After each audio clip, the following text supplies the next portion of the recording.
So for today, we actually brought in a speaker. James Karate, or Jim, is actually joining us from LA. So he flew all the way out here for our travel group to speak with us tonight. He has 10 principles of traveling that he's going to talk about, and he also has so much experience with just every kind of travel out there. So when it comes to, he has a lot of RV, he also has a few books, he's going to be a wealth of information. So he's going to speak for about an hour, and then that's going to give us about 10 minutes or so of questions and answers at the end. So without further ado.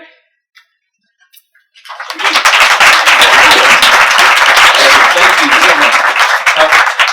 Let's have a seat here with, actually you sit here. He's making me stay up here. I got to ask a few questions of Jamie first of all. Which I didn't sign up for or wouldn't I know. But Jamie Thomas is the only person who expresses kind of the psychological need to be traveling on Facebook. Like, she really goes through a lot of suffering when she's not traveling. So I want you to just tell people, like, what state of mind you're in right now, because it seemed pretty bad this morning, and I just want to hear it. That'll give me a kind of a lead-in to tell people how to be travelers at home. I put a post up on Facebook today, and I forgot that I'm friends. Friends. Big mistake. Yeah. And it basically, I didn't know that I'd be talking about it to anyone. It was just a little vent. It was saying... You need to get out of town. It was saying that I'm daydreaming about buying a one-way ticket anywhere in the world. And I was wondering out loud on Facebook how far $3,000 could get me. And I was betting that it would be about a year on the right continent. What, wait, $3,000? Airfare and living for a year, or just $3,000 for the airfare? That's more planning than what I did. Okay. Because I could tell you, you could probably pull this off. Oh, I know. Living for a full year plus the one-way ticket. Yeah, I know that I could. It's basically to Des Moines, so I just say it. But Des Moines is great this time of year. It's really underrated. Seriously, check it out. I was thinking further south. South? There's Kansas City. Yeah. Check that out. Really, Jefferson City, Missouri, underrated. Underrated. Just saying. Lake of the Ozarks, think about it. That's not Jefferson City, that's another part of Missouri. But yeah. All right, get out of here. I'm free. Thank you. All right, my name is Jim. That's Jim. That's the Jim part. Karate. And but some people call me Monk because I had a magazine called Monk. And I'm just going to tell you a little bit about how I got into travel writing and how I became a traveler, really. And I'll tell you a little bit about that. And then I'm going to, as a friend of mine says, I'm going to do it like Wonder Bread. You know, there's the nice sweet white bread. And in the middle, there's the meat of the matter. And then we'll end with a little white bread. So I'll start out with little funny stories of how it all started. I'll give you some principles of travel that I've learned from living on the road. And then I'll tell you some of the more outrageous stories. My life on the road, basically, for 35 years. My parents traveled a lot, and that's basically where I got my love of travel. I asked them once, I said, why can't we have a cabin at Okoboji? And they said, no, we'd rather have experiences, we'd rather travel. And so we traveled a lot as children, and they traveled every year. And my dad always said to me, every 3 weeks, have a destination you want to go to. That'll kind of organize your life, give you a motivation, however short it may be. And that really stuck with me. I also happen to be the third son in a Catholic family. If anybody grew up in Catholic families, I know there's not very many Catholics in Omaha, but let me just explain the concept. There's one. Okay, very good, McDermott. Good to meet you. So, supposedly there's this archetype, doctor, lawyer, priest. I always say the third is supposed to be priest. I'm not sure which order that's supposed to go in. So, my brother who is here, stand up, Rick. He's an attorney, now retired. Richard Crotty, stand up. There you are. He is the only attorney while servicing his clients is checking how his races are doing at Pimlico or wherever while he's talking. He's amazing multitasker. So my older brothers were doctors. My other brother is a doctor and lawyer, and so that left the priest archetype for me. Now, so I took that to heart, quite frankly, and after I went to college in Chicago at Northwestern, most of my friends became, they had a career in mind. But I was a seeker. I didn't have a specific career I wanted to do. I just had a desire to see the world, to ask questions, et cetera, et cetera. So I traveled right out of college, I went to my first kind of major thing I went to was a rainbow gathering. And these friends were pressing me hard to check out this rainbow gathering thing. Now, a rainbow gathering is a gathering of old hippies. I know nobody in Nebraska has ever experienced anything related to hippiedom, but that's another story. But nevertheless, these old hippies would gather in a national forest somewhere every year. And there's no money exchanged. You can't buy anything. And you live off the land for several months. And then there's a big celebration around July 4th. And this friend of mine kept pushing this idea, you've got to go check out the rainbow gathering. Now, I was interested in checking out because I was, fulfilling the priest archetype in my family. I was very interested in checking out various spiritual communities. But this rainbow gathering thing sounded kind of interesting. So I hitchhiked from Chicago up to the Upper Peninsula of Michigan. And I had a backpack, very little money. And I basically hitchhiked and then hiked 3 miles into the interior of the national forest, 3 or 4 miles. And I got in there, and everybody there was like, I love you, Rainbow Brother. Welcome home. It'd be like 3 in the morning, and somebody would shout across the valley, I love you, Rainbow Brother. And as an adult child of Catholic Republicans, this idea was, a little bit, I looked at it, but a bit of cynicism, let's put it that way. I was really unhappy. I said, get the hell out of here. I got to get out of here. Now, I don't know if there's anybody under the age of 21 here. I hope not, because my friend who had insisted that I come to this rainbow gathering had also been heavy on the idea that I should take some acid. Now, I know you've probably never heard of this thing called acid. So I had never taken any major drugs that I can remember.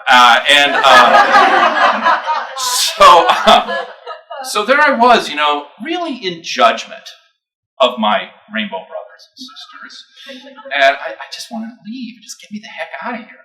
But I knew I couldn't leave. I was here. I'd come all this way, hitchhiked all the way to the Upper Peninsula. So I'm standing next to this guy standing next to me. His name is Tim Zwicky. He's also a big deadhead.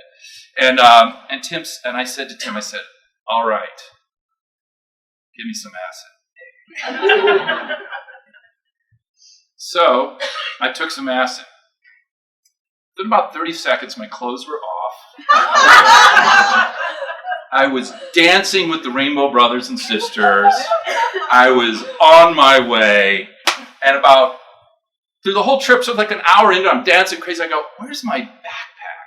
Because I'd left it with Tim, I thought, where's my backpack? And so the whole theme of this trip was, where's my backpack? So I would go somewhere, and then I'd have some experience with somebody, and I go, well, where's my backpack? And so I'd go back where I think the backpack was, and then there'd be another experience, and I go, well, where's my backpack?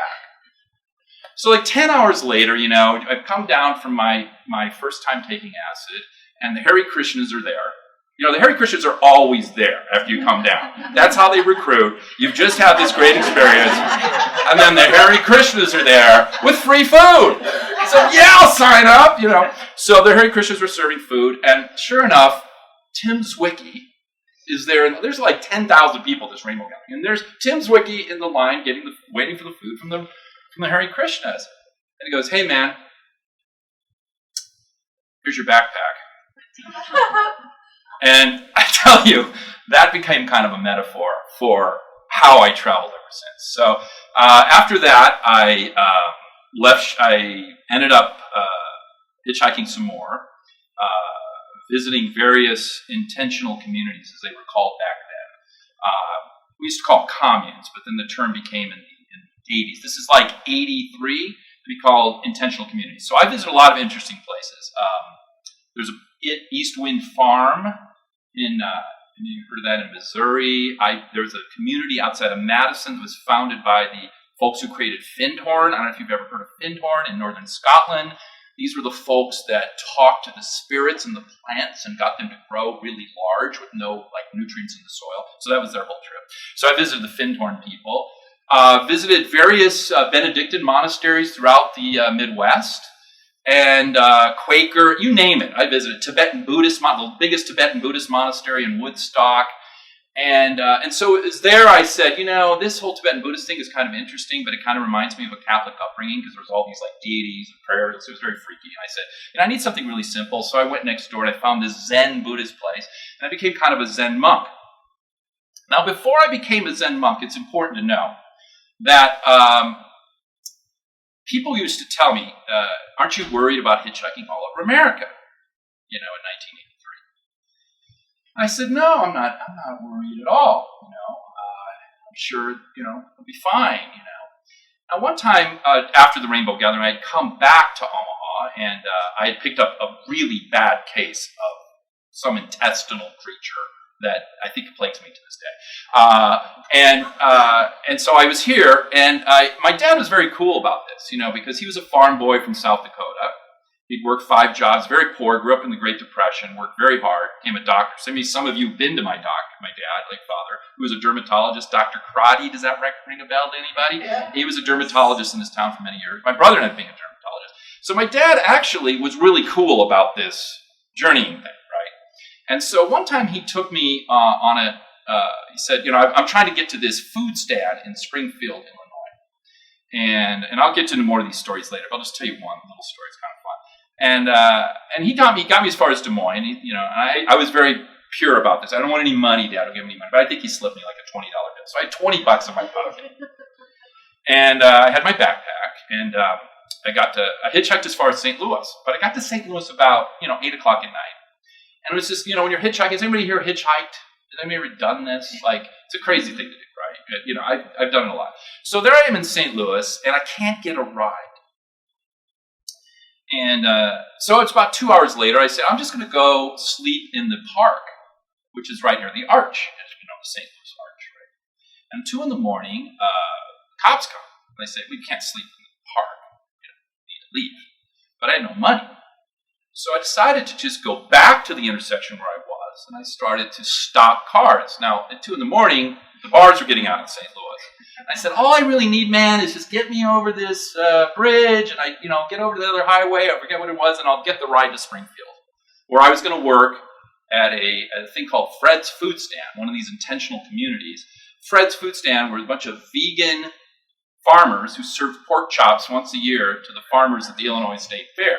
And that's how they made their money for their commune for the year. They sold so many pork chops, but they were all vegan. So I was, vegan at the time, or vegetarian, whatever the hell I was. Macroneurotic, I used to say. It's kind of like neuroses meets macrobiotic. So I got this ride. And this guy was in a pickup truck, and he said, I'll take you where you need to go. So I got in the truck. And quickly, within about 15 minutes, I could see we weren't going over any bridges. We were going through some dark little back roads. And I just said, I just don't think we're going the right way.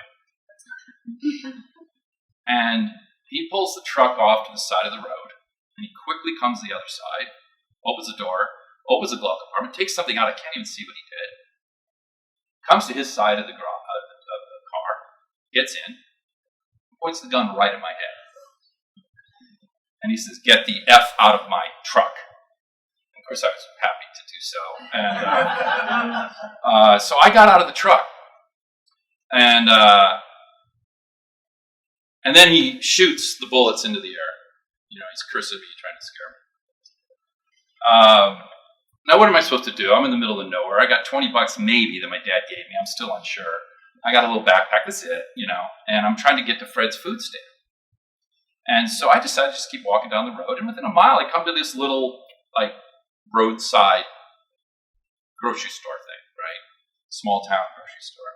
I said, well, I'm just going to sit here until somebody comes in the morning and gives me a ride so I can get to the highway to get to Fred's Foods, to get to the Illinois State Fair. So I'm there, maybe an hour. And the guy who picked me up comes back in his truck. Same guy comes back in his truck. Pulls up in front of me. He says, man, I'm so sorry.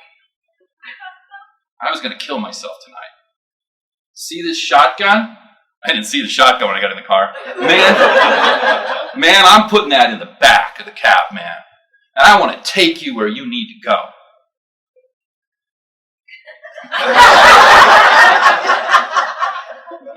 And those are like those moments in life, it's what they call a Hobson's choice. I mean, you're going to lose either way. If you say no freaking way, it's like, okay, boom, because I really was a nice guy here, and why wouldn't, So I said, I looked him in the eye, And I said,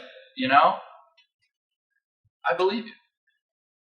And I got in the car, and he took me to Denny's. And at Denny's, I taught him how to meditate. I said, if this ever happens, maybe try another path, when you get crazy. So that's my story. I ended up after this introduction to travel, I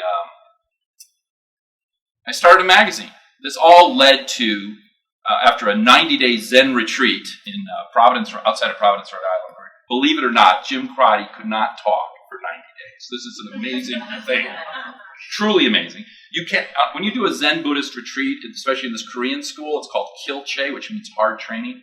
You cannot talk for 90 days. You cannot look anyone in the eyes. You cannot read. You cannot look at any videos. There's no writing. So all the things that I like to do were removed. And you get up at 3:30 in the morning, you do 108 prostrations, you chant, and then you sit and you don't move while you're sitting. So it's like boot camp. And this goes on all day long. And you do a long little work period, 90-minute work period, which is chopping wood. And I'm telling you, I have never enjoyed chopping wood as much as during that work period. You really love working when you've been sitting meditation all day. So after that, I ended up in San Francisco and started various businesses with a friend named Michael Lane, who then became Michael Monk, and we became known as the Monks. And we had a series of businesses, Space Monk cookies, we had Space Monk dinners, we were serving food, whole foods to people with AIDS in the Castro for a while. That was our thing. We did a lot of interesting things. And then we said, goodbye city life. We're going to hit the road. So we had 2 cats, Nurse and Nurse's Aide. And, and we headed up to a friend's place in Paradise, California. And we worked as gardeners. Now, if you've ever seen Green Acres, I'm Eva Gabor, okay? Like, I know nothing about gardening, okay? I am really bad at it. Fortunately, Michael was really good at it, so we were able to make a fair amount of money while I wrote about the gardening experience. Made enough to buy a 72 Ford Econoline van, and we started to travel. We had the first version of the Macintosh. I'm sure you're all familiar with the Macintosh. If you're not, please raise your hand. I have an IT specialist here who will help you. We had the first version of the Macintosh, and we had a first version of PageMaker, which was a kind of a desktop layout program. So we decided we'd write a letter home to our friends. We didn't have any ambitions. We didn't know what we wanted to be, blah, blah, blah. We just wanted to write home this letter to friends, and we were going to do these sort of odd jobs as we went across the fruited plain. We were picking apples after a while, after gardening. It was just horrible blue-collar work, but, we wanted to be working-class heroes, So we started this magazine, and we went up to Oregon, and, we did our first issue we wrote it from up there, and we quickly realized that Jim Crotty, though he's a lousy apple picker and a terrible gardener, he's a hell of an ad salesman. So we would park in front of people's businesses until they bought an ad. And so we were able to sell some ads in this thing, and then we came up with this idea to sell subscriptions to our little letter home. And because we were the Monks, and the newsletter was called Monk, we said, if you subscribe with a lifetime, we'll sell you a lifetime after lifetime subscription. So when you reincarnate, Monk Magazine will still be there. And enough gullible people bought that, and for $100 each, we had enough to pay the first print bill. And so we were off and running, and we did Monk the Mobile Magazine. That's what it was called. The van then migrated to a 26-foot RV, bought from Leach Camper Sales in Lincoln, Nebraska. Anybody know where Lincoln, Nebraska? I don't know. We were Leach Camper Sales. We had broken down, coming to see my family, actually, I think Christmas 1986. And we had, our van broke down in Hamburg, Iowa. Freezing cold. And so we had it towed all the way to, with the 2 cats, all the way to Omaha. Stayed at that Holiday Inn. I think it's a Sheraton now up by Old Mill. And my dad generously said, I'll co-sign with you on a new van. And, I co-signed, that sounds great, but we're fine. It was all about, we'll take your money. And, but then he kept insisting, I don't see this van thing. I think you should get something better. You should get an RV. So we bought this RV from Leach Camper Sales. Now, it was a 1-year-old RV. That's always a good sign with, bad sign with RVs. Like, if somebody wants to sell it after a year, that's not good. We didn't know enough to know this was a bad idea. So we bought this RV, and 26-foot Fleetwood Bounder, if you know anything about motorhomes. From early on, after we took it and went down to Texas, the starter wouldn't work. Like, it was just like, you'd have to, like, it was the solenoid, it just like wouldn't start, couldn't get it to start. Now, if you've ever seen the TV show Breaking Bad, has anybody ever seen that? It's a recurring theme, like in Breaking Bad. It's the same motorhome we had that they used as their mobile meth lab. That was our motorhome. And they had the same starter problem. I think that's the global brain at work, or the writers of that show were Monk magazine fans, because we wrote about it all the time. So we had this magazine that we did out of this motorhome. So it was the mobile magazine. We invented the mobile office. We were credited with that. We invented dashboard publishing.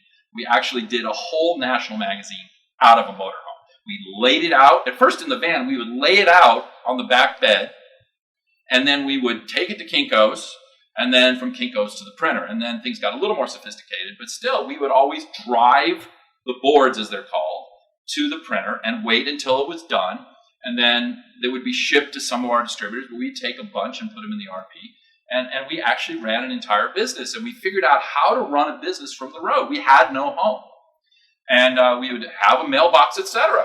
So we rented a mailbox, etc., like a UPS store, and all the fan mail would go there. And it was in San Francisco, and then we moved it to Santa Fe eventually, and then New York City. That's a long story, but nevertheless, we had these mailbox, etc. And the fan mail would come in, the checks would go there, the subscriptions would go there, and then once every month or every 2 weeks, we would have it FedExed to whatever campground or godforsaken place we were staying, right? And then we would process all the stuff from the magazine. And it was such an incredible way to live, because nobody could reach us. Nobody could call us on the phone. We were free of this constant chatter, constant anxiety you have in your life now. We didn't have that. So it was really kind of a methodical, mindful, monkish existence, really. It was the highlight of my life. So we ended up doing a lot of different things, and we were really kind of really lucky, frankly. We were giving away the magazines. We insisted that monks deliver the magazines at first. So we hired these Zen monks who would bring them to health food stores. That was our first distribution model. And then, and we were lucky because this one set of monks distributed to this health food store in Santa Fe. And a reporter from the LA Times was there on vacation, and she found a copy of Monk magazine. And so she wrote this story about these guys who were living on the road in the LA Times, and it got syndicated everywhere. And suddenly all these subscriptions are pouring in from people who loved Jack Kerouac or were Charles Kuralt fans, and this whole huge culture of people suddenly saw that these monk guys were kind of living that dream, right? And so that also turned on a button in my head, a light in my head that said, well, I'm not only good at ad sales, I'm a really good publicity whore. Probably better than Donald Trump, and that's saying something. He's born on my birthday, so there's something there maybe. I stretched for a while. So I then said, by God, we're in the LA Times. Let's get the New York Times. Let's get Newsweek. So we were in Newsweek. We were in BBC several times. We were featured in Rolling Stone. We were called the Hot Magazine of the Year. You name a publication, I got it. I have 20 boxes of this stuff sitting back in LA. But it's just and the thing is, we had no money. So the only way you can get subscribers is if people through publicity. I couldn't buy mailing lists or anything. It was just totally through word of mouth. And so then the magazine kind of took off because people then it became this community of people who were the followers of Monk, the Monk followers. And so when we come to a city, we didn't have to do any research about the alternative places because that was our thing. We would, like monks, we would go deeper. That was our motto. We'd go deeper, We'd find the things that even locals didn't even know existed. And so after a while, people got kind of aware that was our zeitgeist, that was how we did things. And then they did that work for us. So we'd come to town, then they gave us their insider's tour of the city. So that allowed us access to a lot of stuff that we wouldn't have otherwise. So that's kind of how Monk Magazine then grew, and then it led to book deals. I did a book for Houghton Mifflin called How to Talk American. We did a book with Simon & Schuster called Mad Monks on the Road. We did the Mad Monks Guide series. I have some of this stuff here.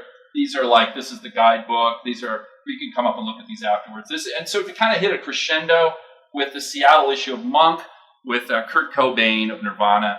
And so we were just these guys were pretty well known for doing this magazine thing. So it led to a lot of TV things and all that. So that was my Monk phase. And then it sort of came to an end when the internet era hit. In 98, we kind of cashed out.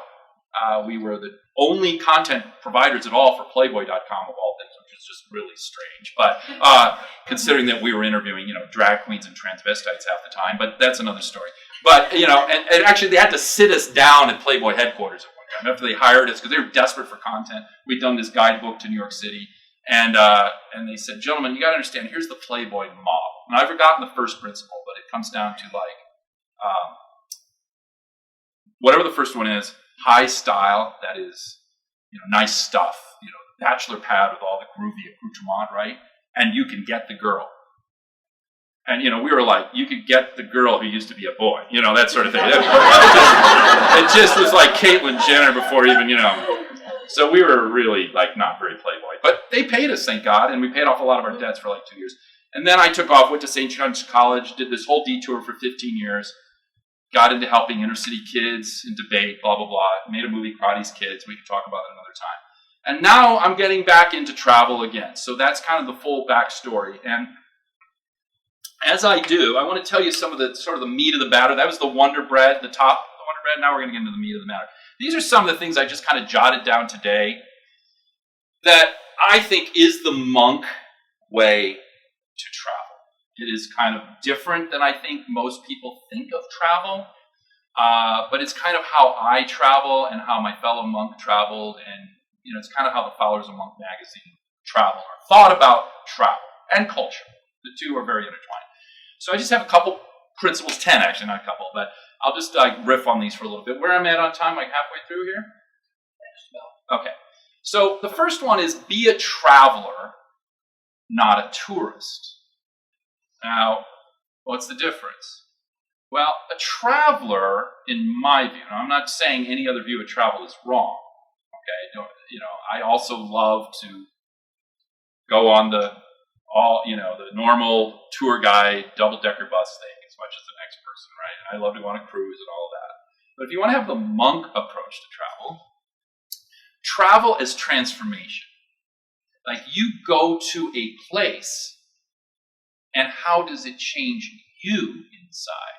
How does it make you more open-minded? How does it make you a better person? How does it make you more tolerant? How does it make you more insightful? How does it make you a better person? So it's travel as transformation, and any destination can provoke that in you. So in a way, it's having this dialogue with place. I used to say Monk was about the spirit of a place. I don't mean that in some sort of New Age way, but I mean in every place, there is this spirit. There is this, way of being. And what you want to do is try to find what that is. It may be through going to the Empire State Building, the Golden Gate Bridge. That may be one way. But I don't think it's the best way. So that's where travel can become transformative. And Monk Magazine was all about getting at the spirit of a place, finding those signature people and places that represented that spirit, right? So when you go to Seattle, actually, Kurt Cobain does represent the spirit of Seattle. Even though he's a famous person, he actually is Seattle. And so is Gus Van Sant, the director, Drugstore Cowboy and Harvey Milk, etc. He is Portland. He in his very nature. And I would say my friend Alexander Payne is Nebraska in a way. Now, those are famous people. But there's other less famous people. In New York, the guy who runs the little museum in Harlem called the African American Wax Museum. He runs it out of his home. This guy is indubitably Harlem. Father Time is a rabbi in New York. He sets all the public clocks in the city. And then there's just far out stuff like Veronica Vera's School for Boys Who Want to Be Girls. This was around in 1989. And that was just that transgressive sexuality of New York. She was very unique. These are people that you only find in these places. So that's what I meant by getting at the spirit of the place and being a traveler as opposed to tourist. The second thing which is not so important, but it is kind of important in a sort of funny way.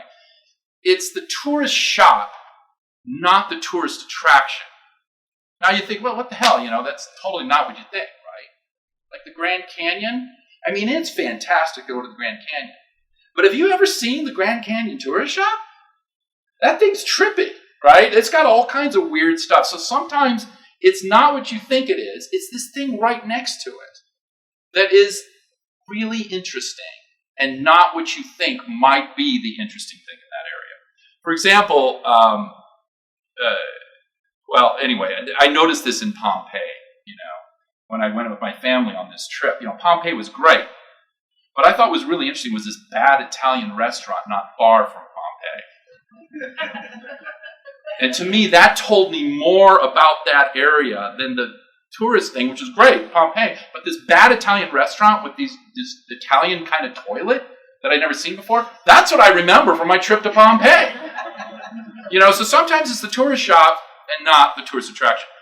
3, it's the journey, not the destination. Obviously, that's kind of a cliche.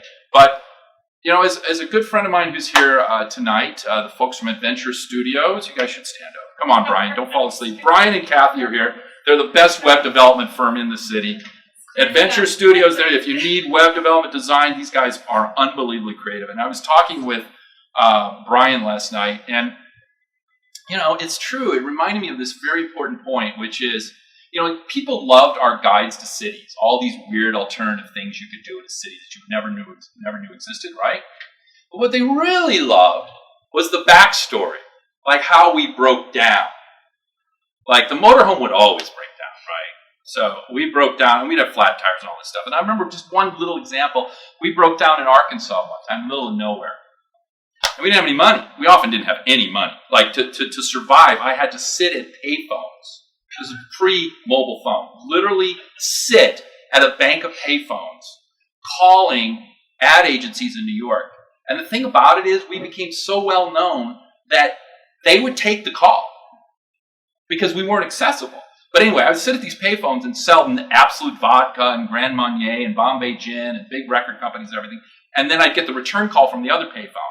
There literally was a bank of payphones in Santa Fe at the Sambuca market, like 8 of them. And at one time I had like 5 phones going at a payphone, selling ads in Monk magazine. I kid you not, that's where it was. So anyway, in Arkansas one time, we had no money, and we had a flat tire. And I think we didn't have a tire. So we had to get somebody to come. Somehow we got a guy to come and bring a tire. And we had no money. And I said, can we write a check? And he said, I'm not taking your check. So he comes in, he says, what do you got in here that you can trade? And I said, well, we got this TV. So we gave him a TV for the tires.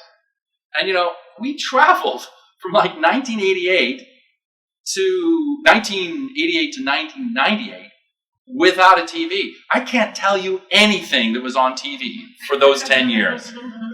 And that was really, really good for getting into the spirit of a place, because I didn't have anybody tell me on TV, and there was no internet at that time, what was important or not important, etc. The 4th thing is, it's the people, not the place. The place is very important.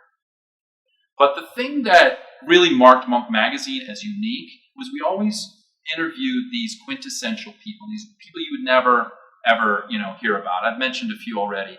But just these really special people, like Florent Morellet, who owned the only restaurant in the meatpacking district of New York. He's a Frenchman, had this gourmet French restaurant. And this is when the meatpacking district of New York was, Texas and Nebraska ranchers and transsexual prostitutes. That was who was there, right? And it was a dicey area. And Florent had a 24-hour French restaurant, as my friend Mr. McDermott from Manhattan will remember. Probably you've been to it. But special person. He'd have a Bastille Day with all the blood of the cattle. It's like this was the meatpacking district. Now it's super expensive, high-end, etc. And he'd have Bastille Day there, and it's fascinating. So there's fascinating characters in every city, and I can go on and on about that. No risk, no reward. It's you have to kind of. The hitchhiking thing is kind of pushing the boundaries a bit, but you really do have to put yourself out there in a space where you're uncomfortable. a little bit uncomfortable. Because that's where the good stuff happens. And I'm sure, Jamie, you can second this opinion. It's too many times. Now, sometimes you get addicted to getting out there on a limb, and I'm definitely guilty of that. But it's about, putting yourself out there a little bit on a limb. I'll just tell you a little story that kind of indicates this. Recently, on my I forget which birthday it was, a couple years ago, I decided I want everybody to go down to Bloodso's Barbecue in Compton. Compton, as you know, straight out of Compton, the so-called ghetto of LA County. And it is. It's not the ghetto you expect in New York or Detroit. There's houses, but it's still a ghetto. And there's a lot of crime. But I said, I want to go to Bloodso's Barbecue, supposedly the best barbecue in all of LA. Now, Bloodso's has a nice location for the well-to-do folks in near Hollywood, and they opened that up. But I wasn't going to go there. I was going to go to Compton. And so we drove down to Compton for my birthday, and we had barbecue. Now, the lines were like an hour and a half long. It took them forever to make the bloody barbecue. And they had no place to sit. But I saw this little picnic table in the corner near the trash cans. And so we had my birthday party on this picnic table with Bloodso's Barbecue, with no lighting. And we lit everything with our iPhones.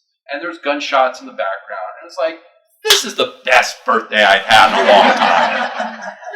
And so that's what I'm talking about. I mean, you have to take a risk. After the LA riots, CBS featured us in this drive across the country, and we were going to go out there to do a story on LA, because LA was like the evil city at that point, after the riots and everything. And it was the second Rodney King trial, which I went to. Parts of it, interviewed the cops who are being accused of beating Rodney King and everything. And, this is kind of the twisted aspect of travel that I love so much.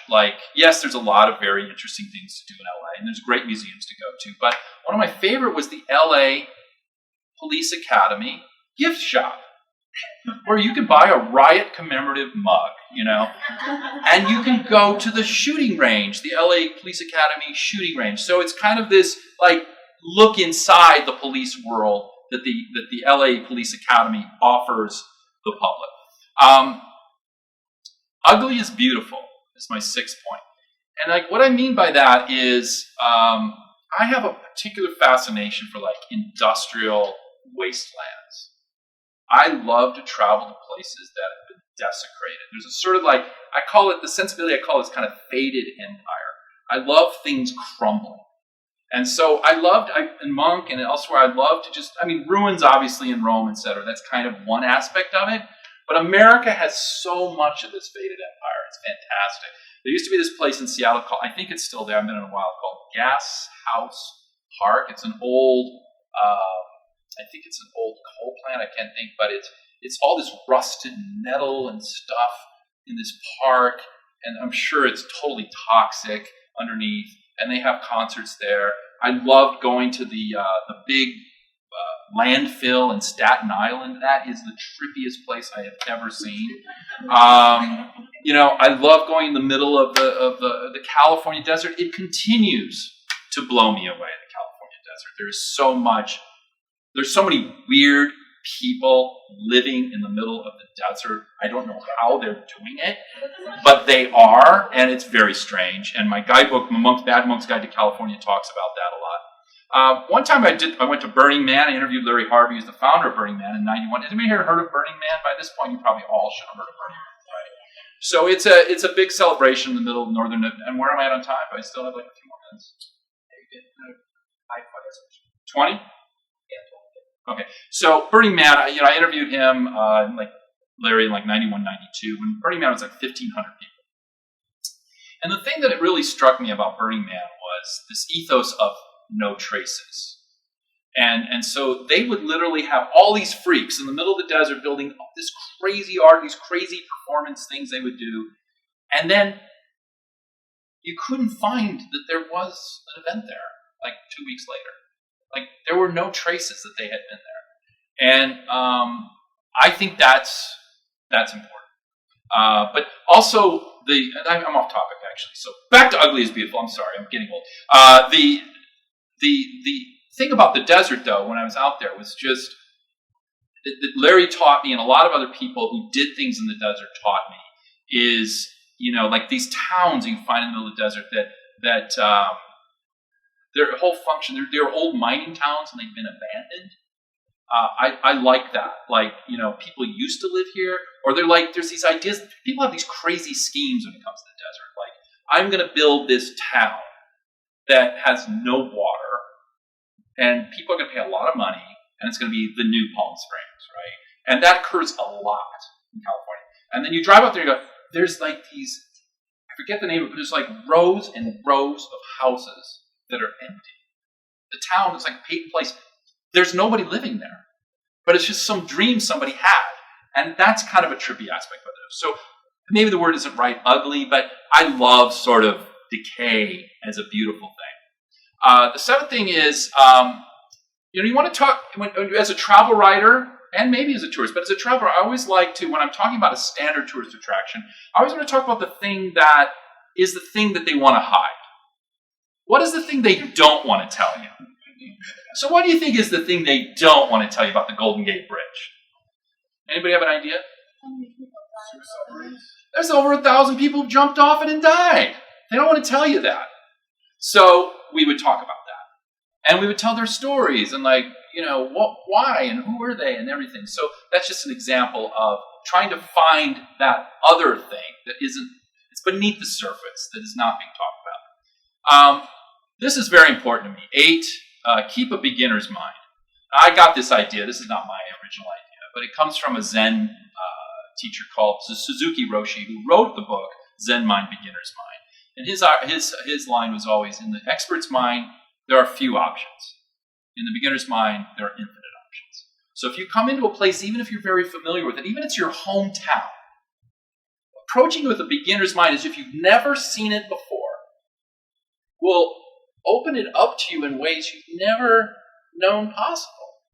You take things for granted because you get into a routine, but if you can keep a beginner's mind, it takes on a new hue. I always come back to Omaha from LA, and I have a house here now in Little Italy, and every time I come back, it's always automatic beginner's mind. I see this city in a new way every single time. And of course, that's what travel does, and that's why it's so great. What really travel does is it makes you appreciate home again, right? You come back and you see your home in this new way. So it's not just these faraway places that are fantastic. It's your own hometown that is so fantastic. And hopefully travel, produces a beginner's mind in you, or you come towards travel with a beginner's mind. Final 2, the 9 is hardships are the highlights. I can't emphasize this enough. In travel, hardships are the highlights, I kind of pick partners I do a kind of, when I'm dating a new woman, I take them, we go on a trip after a few months. And I just see, are they rolling with the hardships or not? Now, this is not a problem with women or men or anything. It's just, is that person rolling with the hardships or not? Like, you didn't get your intelligentsia coffee this morning, okay? Like, you're going to have the coffee they have here. Is that going to wreck your day? Because if it did, you're not a traveler, you're a tourist, okay? You don't belong with me. Now, there's another guy out there probably perfect for you, but it's not this guy, right? Did you sleep poorly last night? What went wrong? Well, in travel, lots of things go wrong. So the most important thing is the hardships are the highlights. When things fall apart, that's the story. That's the thing you remember. When the motorhome broke down, for example, in Arkansas, this ice storm, the Monkmobile going up a hill, we stupidly said, we're going to Mardi Gras. Everybody said, don't, because there's this ice storm. We went anyway because we're stupid and because we like risk, blah, blah, blah, back to my earlier point. So we come to this point in the road where the motorhome is stopped. We realize we're sliding. There's a guy, and we're in the motorhome. There's this other guy who's, I don't know what he was. He was some engineer guy who was helping the road, cleaning the roads. And we roll down the window, and the motorhome is sliding on an incline down. And he screams at us, and of course, being the total wussy that I am, I let Michael Monk steer, and I just split the RV immediately and got out of there. So Michael now is alone in the RV as it's going slowly towards the cliff. And the guy says, and Michael's now freaked out, thinks he should jump out of the motorhome before he dies, right? And so the guy screams, low center of gravity! And it turns out he was right. He said, take your frickin' feet off the brakes, low center of gravity. That's all he kept saying. So Michael doesn't think that doesn't make sense. So he takes his foot off the brakes, the thing continues to slide, and then part of the motorhome hangs over the cliff, and sure enough, it stops. It doesn't tip over.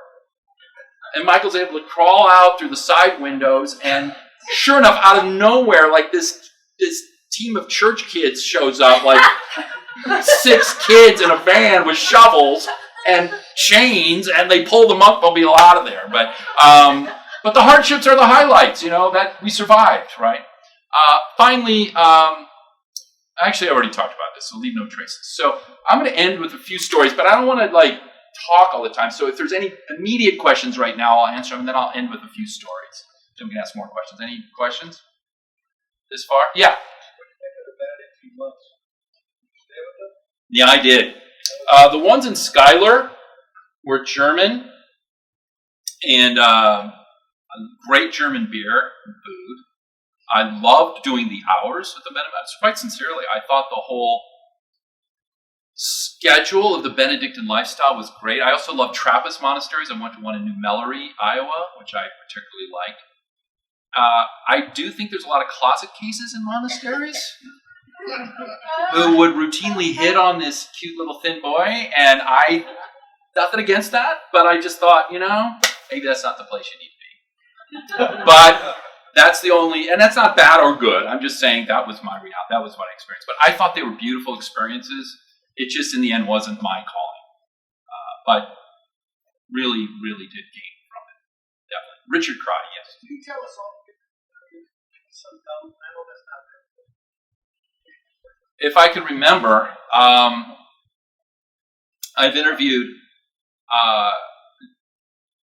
Quentin Tarantino, Jamie Rubin, who was the State Department spokesperson under Madeleine Albright, Kurt Cobain, all the members of Nirvana, Gus Van Sant already said that, Mayor Jerry Brown, Mayor Willie Brown, Governor Jerry Brown. There's a lot of people. Richard Branson. It's a lot. I can't remember. I had a list once. Name a famous person. Huh? I interviewed Jamie Thomas. I forgot to publish that. Huh? LBJ, Lady Bird Johnson, her great quote was, I like masses of flowers and the masses pass. I thought that was great. She wrote a book about flowers. Did you publish them? Oh, yeah. The problem is the magazines aren't online, but they will be, hopefully. New work of Adventure Studio, we hope. They will be online. So, any other quick questions? Yes, Jamie Thomas. Yeah, hi. What's your next international trip? Huh? What's your next international Oh, I just got back. I interviewed the Prince of Monaco. That's a pretty famous guy. I was just there in Monaco. I now write about travel for the Huffington Post. They pay exactly $0. But I get to go cool places. So I was at the Blue Ocean Film Festival. My new niche with HuffPo is I try to kind of a mashup of destination and film festival. So I find, or a festival, it doesn't have to be film, but like a festival, so it sort of gives you something to go to an event, and then things to do while there at that event, because you don't just want to sit and watch films all day, you want to do other things. So I just recently went to Monaco, and so it's a night, you should just Google Huffington Post Crotty Monaco, you'll find it. And so I loved Monaco, and it was quite an interesting festival. I'm meeting the prince, who's very devoted to having illegitimate children and protecting the ocean. That's the point. Great guy. And born on my dad's birthday. I don't know if there's any connection there, but anyway, my next destination will be Berlin. I'll be going to the Berlinale, which is a big festival, and I'll be tying in. Berlin has changed so much. I did cover Berlin for Playboy, but it's been a while since I've done it from Berlin. So very excited about that. I've done pieces recently on Santa Barbara and Palm Springs because I've been staying closer to home. But looking to go to Argentina, looking to go to some other places. I've not done as much international travel. I really did focus on the United States. I got very good at that, and I'm ready to do more international travel now. Yes. So you talked about like travel transforming. Yes. Yeah. Or the worst in my case. Yeah. I guess could you give an example of how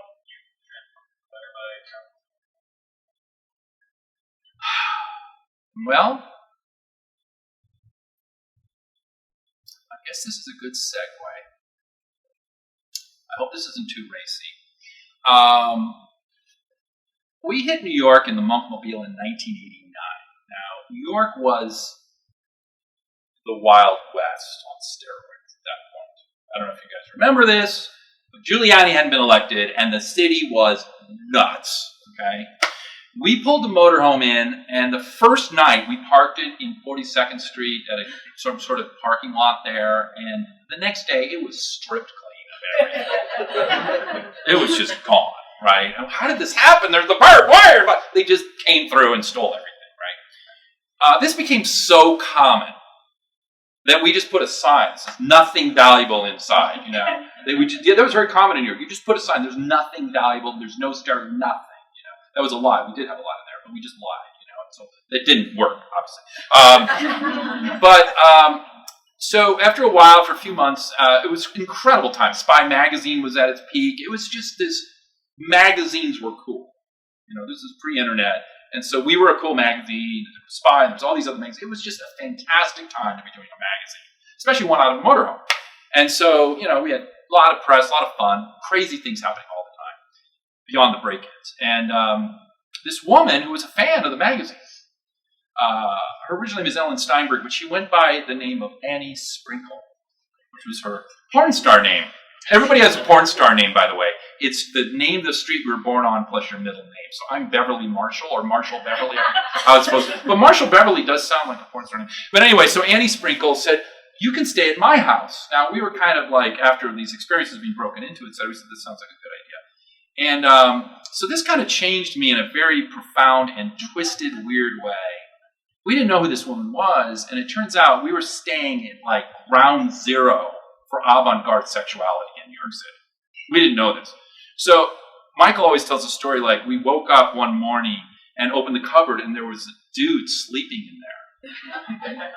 And his thing was he liked to be put in cupboards. That was his thing. So we met all kinds of really weird people, like this guy who would go to like nightclubs wearing his name was Danny the Wonder Pony, and he'd wear a saddle. And his whole thing was, like, he loved to have women on him, and he was the horsey going around the club with his saddle. That was Danny the Wonder Pony. So I met Danny the Wonder Pony. Now, the boyfriend-girlfriend of Annie at the time was this guy whose name used to be Les, but became Linda, and this is all before Caitlyn Jenner. And, you know, I'm a Catholic boy from Omaha, Nebraska, who thinks he's pretty far out and cool, but, like, really, in 1989, that pushed my buttons. Especially when it came to the show and tell of the operation. That was like, oh my God, don't tell me, no, TMI! You know, that was just too much, right? But, I could say I was transformed by the experience. I'm not sure it was good, okay, but it was transformative. Any other questions? How much time do I have? 5 or 10 minutes? Yeah. Okay. Any other?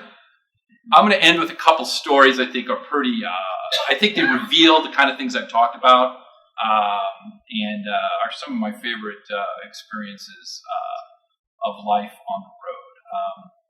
Let's see which one I'll pick the Hunter S. Thompson beer can in honor of my hosts of Adventure Studio. They love this story. At a certain point, you know, you become known as the peripatetic publisher, you know, the dude on the road, blah, blah, blah, mobile magazines. So you get invited to stuff, you get invited to speak, blah, blah, blah. So there was the 50th anniversary of the Beat generation, of the Beats, held at NYU.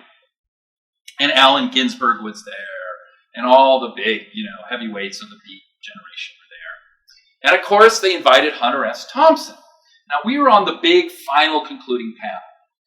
And it was Michael Lane, the Monks, and one other person who was one of the diggers in San Francisco. This was a kind of group that scrounged for food and gave them the homeless or something. I forget. The diggers were a big deal, I guess, in the 60s. Or took donated food, gave them the homeless. I forget their whole thing. And then the other guy was Hunter S. Thompson. And they were not here to see the monk. They were to see the monks or the digger dude. They were here to see Hunter S. Thompson. Let's be honest, right? So, the thing is supposed to start at noon. And people paid a lot of money. There's like this whole industry devoted to the Beats, you know. There's scholars, like there are PhDs and stuff written on the Beat generation. And so there's a lot of people paid a lot of money to come to this final big event. And Hunter S. Thompson is 2 hours late. Now, I'm often late. It's a New Year's resolution should not be late, but 2 hours late is really saying something. So he's 2 hours late, so these people are waiting. And then he comes. The great Hunter S. Thompson. Everybody knows who Hunter S. Thompson is? Fear and Loathing in Las Vegas. Is that familiar to anybody? So Hunter S. Thompson comes, total get up. He's got the hat, the long, whatever the cigarette thing is, the sunglasses, his whole look, right? And he's got two gorgeous girls bringing him up the stairs, and he cannot stand up. It's 2 o'clock, and he's just, he cannot make it, And so these girls get him up to the stage. It takes forever, and finally Hunter S. Thompson gets up to the stage. There we all are on the dais, and he just mumbles something. And then he goes, ah! You couldn't understand what the guy said. Blah, blah, blah, blah, blah, blah. And so then he kind of pulls out a Chivas Regal out of his, Regal, whatever it's called, the booze out of his pocket, and he passes it around. And then he's like, oh, the Clipper chip. And he starts talking about, the Clipper chick is taping us, and he's got this paranoid rant about the Clipper chip and the TVs. And so he's starting to make a little more sense, and the audience is not really making any sense, but he's at least uttering English.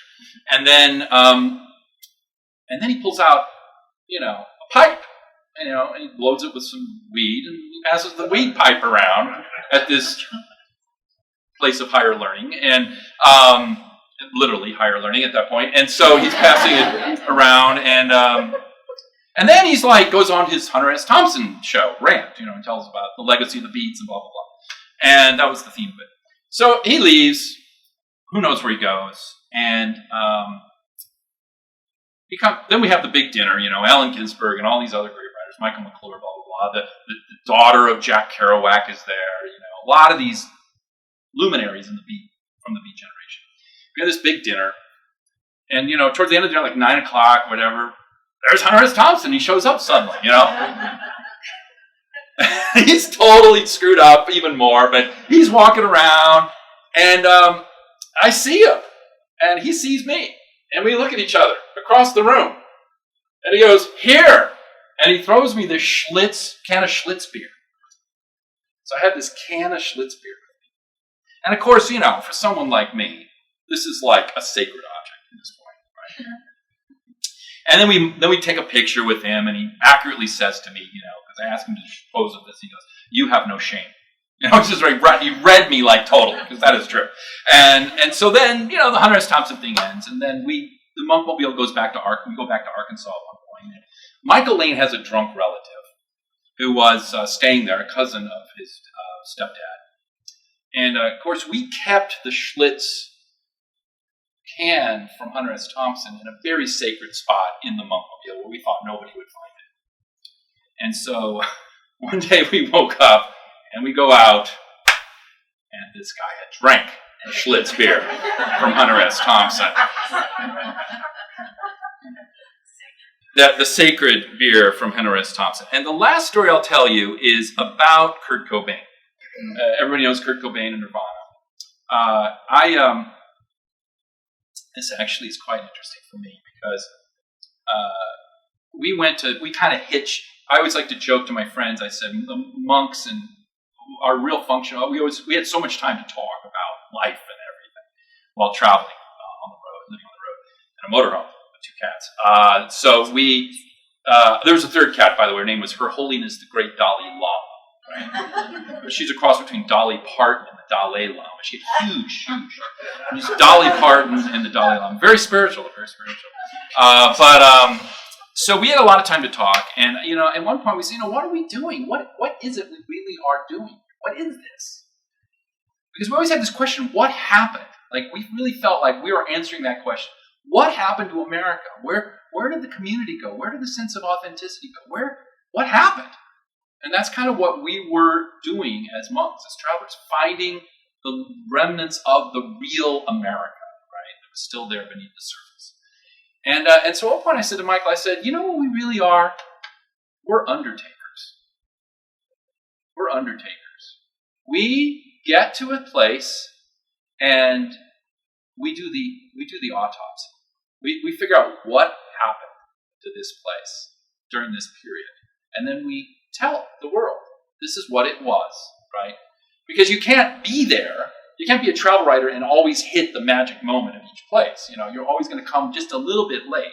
But we'd always get there just after the death, right? But it was not known to the world that there had even been anything there. It was just, you know, after something really is important, not to get all philosophical, but Hegel, the great philosopher, always would talk about, you know, the spirit of an age is not aware, it's not made manifest to the age itself. It's only the next age looking back says, oh, that's what the spirit of that age was. So that's kind of what we were. We would kind of go in and we go, oh, that's really what was happening as a monk. So thank you. And if there's any final questions, I'd love to answer.